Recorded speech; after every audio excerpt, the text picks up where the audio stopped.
नमस्कार, मैं प्रवीण वाजपेयी अपने YouTube channel math with Praveen Vajpayee पे आपका बहुत बहुत स्वागत करता हूं। फाइनली ईपीएफओ एसएससी 2023 का फाइनल जो रिजल्ट है वो आपका आउट हो चुका है। तो जिन भी बच्चों का फाइनली सिलेक्शन हुआ है उनको मेरी तरफ से ढेर सारी कांग्रेचुलेशन। रिजल्ट का यहाँ पे हम लोग डिटेल में एनालिसिस करेंगे कि कट ऑफ कितनी क्या गई कैटेगरी वाइज। उसके अलावा फाइनल जो आपका स्कोर कार्ड है वो कब तक आएगा, आपका टाइपिंग का जो स्कोर कार्ड है वो कब तक आएगा। उसके अलावा ज्वाइनिंग जो है वो आपकी कब तक होगी, वेटिंग लिस्ट आएगी या नहीं आएगी। तो जितने भी आपके दिमाग में क्वेश्चन है उन सब का आंसर इस सिंगल वीडियो में आपको मिलने वाला है। उसके अलावा जो आपका ज्वाइनिंग का प्रोसेस है वो किस तरीके से वर्क करेगा, ज्वाइनिंग कब तक हो सकती है, कितना टाइम लग सकता है, तो आपको सारी जानकारी जो है वो इस सिंगल वीडियो में मिलने वाली है। चलिए स्टार्ट करते हैं। तो आप लोग देख पा रहे होंगे रिजल्ट आपका जो है वो 3 तारीख को आउट हो चुका है। ठीक है, 3 तारीख को आपका जो रिजल्ट है वो आउट हो चुका है। यहाँ पे इन्होंने नॉर्मली वो इन्फॉर्मेशन दी है कि इन्होंने स्टेज 1 कब कराया था। आप देख सकते हैं 18, 21, 22, 23 को आपका जो था 2-2 शिफ्ट में एग्ज़ाम हुआ था। ठीक है, यहाँ पे इतने बच्चों ने रजिस्ट्रेशन किया था, इतने बच्चे जो थे वो टियर 1 में अपीयर हुए थे। ठीक है, इतने बच्चे टाइपिंग के लिए क्वालिफाई हुए थे, इतने बच्चों ने टाइपिंग दिया था। ठीक है, और फाइनल जो रिजल्ट है वो आपके सामने। अब यहाँ पे क्या है कि इन्होंने अभी कोई कट ऑफ जो है वो नहीं निकाली। पहली चीज़ तो ये है कि अभी जो कट ऑफ है वो कैटेगरी वाइज कितनी गई है वो आउट नहीं हुई है, और ना ही इन्होंने स्कोर कार्ड दिया। सिर्फ इन्होंने लिस्ट निकाली है जिसमें बच्चों का नाम है। ठीक है, और जितनी वैकेंसी थी उतने ही बच्चों को यहाँ पे 2674 वैकेंसी थी उतनी ही बच्चों को यहाँ पे क्वालिफाई कराया है।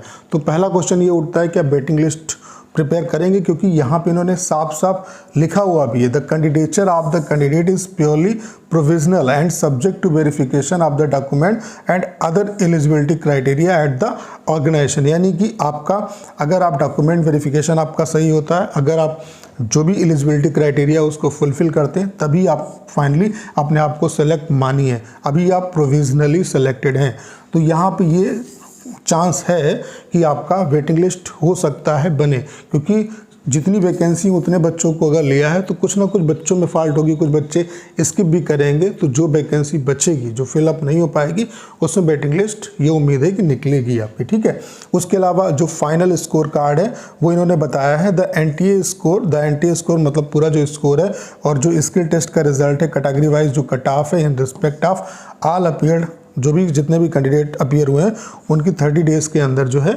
वो रिलीज़ कर दी जाएगी। 30 डेज़ यहाँ पे बोला, उससे पहले ही आपकी जो कट ऑफ है वो आ जाएगी। ठीक है, तो अभी कोई कट ऑफ जो है वो यहाँ पे इन्होंने नहीं निकाली है। ठीक है, अगर कोई आपको बता रहा है कट ऑफ इतनी गई तो वो आपसे झूठ बोल रहा है। ठीक है, ये आप फाइनल जो है लिस्ट देख सकते हैं। यहाँ पे क्या है कि जो सेलेक्टेड एस्पिरेंट है उसका नाम है, उसके फादर का नाम है, उसका रोल नंबर है। ठीक है, अब जो एप्लीकेशन नंबर है, रोल नंबर है, कैटेगरी है, और ये सारा कुछ दिया हुआ है। ठीक है, यहाँ पे आप देख सकते हैं 1 से लेके स्टार्ट किया है, और यहाँ पे टोटल जो कैंडिडेट यहाँ पे क्वालिफाई किए हैं, लास्ट आप एस्पिरेंट देख सकते हैं 2674 बच्चे जो हैं वो लिए गए हैं। ठीक है, तो वैकेंसी भी इतनी है, तो ये चांस है कि आपका वेटिंग लिस्ट जो है वो प्रिपेयर हो, क्योंकि यहाँ पे कुछ तो एस्पिरेंट ऐसे होंगे जो ज्वाइन नहीं करेंगे, जिनका कहीं और भी सिलेक्शन हो गया होगा, किसी का सीजल में हो गया होगा, कोई डॉक्यूमेंट जब वेरिफिकेशन होगा उसमें छटनी हो जाएगा।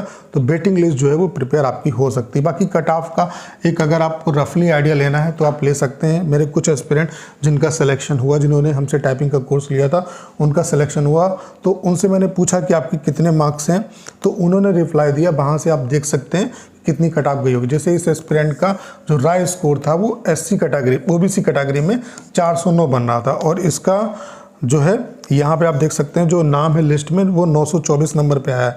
इसका जो सिलेक्शन है वो हो गया है। ठीक है, ये राय स्कोर था, बाकी नॉर्मलाइज्ड स्कोर कितना बना होगा वो अलग चीज़ है। ठीक है, एक ये एस्पिरेंट है, आप देख सकते हैं ये एससी कैटेगरी का है, इसके 404 नंबर बन रहे थे, और नॉर्मलाइज्ड जो स्कोर था वो 424 था, तो इसका भी जो सिलेक्शन है एससी कैटेगरी से वो हो गया है। ठीक है, उसके अलावा एक और एस्पिरेंट है, आप देख सकते हैं इसका यूआर कैटेगरी में 430 मार्क्स था, और इसका भी जो सिलेक्शन है वो हो गया है। ढेर सारे एस्पिरेंट है, यहाँ से आप क्या है कि एक रफली आइडिया ले सकते हैं। ठीक है, तो ये आपका प्रोसेस रहा। बाकी अगर हम बात करें कि नेक्स्ट प्रोसेस आपका क्या रहेगा, देखो अभी क्या है, अभी सबसे पहले जो भी चीज़ें जैसे डीवी वगैरह जो होगी वो आपकी कब से स्टार्ट होगी, जब आपके फाइनल जो मार्क्स हैं वो आ जाएंगे, जो स्कोर कार्ड है वो आ जाएगा। तो ये जो स्कोर कार्ड है वो 1 महीने के अंदर ये कह रहे हैं रिलीज़ कर दिया जाएगा। उम्मीद करते हैं कि ये 7 से 10 दिन में मैक्सिमम 7 से 10 दिन में ये रिलीज़ कर देना चाहिए, ठीक है। उसके बाद जो है वो आपका डीवी का प्रोसेस जो है वो आपका स्टार्ट होगा। डीवी का जो प्रोसेस है वो स्टार्ट होगा। जब डीवी का प्रोसेस हो जाएगा उसके बाद क्या है कि डीवी में जो बच्चे जिनके डॉक्यूमेंट बिल्कुल सही है, फिर क्या होगा कि उनका स्टेट एलोकेशन होगा। अब स्टेट एलोकेशन में भी क्या है कि अगर आपके मार्क्स बहुत अच्छे हैं तो आपका जो प्रिफर्ड स्टेट है वो आपको मिल जाएगा, नहीं तो आपके मार्क्स के हिसाब से आपको स्टेट मिलेगा। फिर स्टेट एलोकेशन होने के बाद आपकी देन फाइनल ज्वाइनिंग होगी। तो आप ये मोटा मोटी मान के चल सकते हो कि इस प्रोसेस में 3 से 4 महीने का जो टाइम है वो लग जाएगा, ठीक है। बाकी ज्वाइनिंग जो है वो आपकी डिपार्टमेंट पे भी डिपेंड करती है, ठीक है। लेकिन मोटा मोटी एक आइडिया ले सकते हो कि 3 से 4 महीने आपके लग जाएंगे। तो उम्मीद करता हूँ कि सारी जानकारी आपको इस वीडियो में मिल पाई होगी।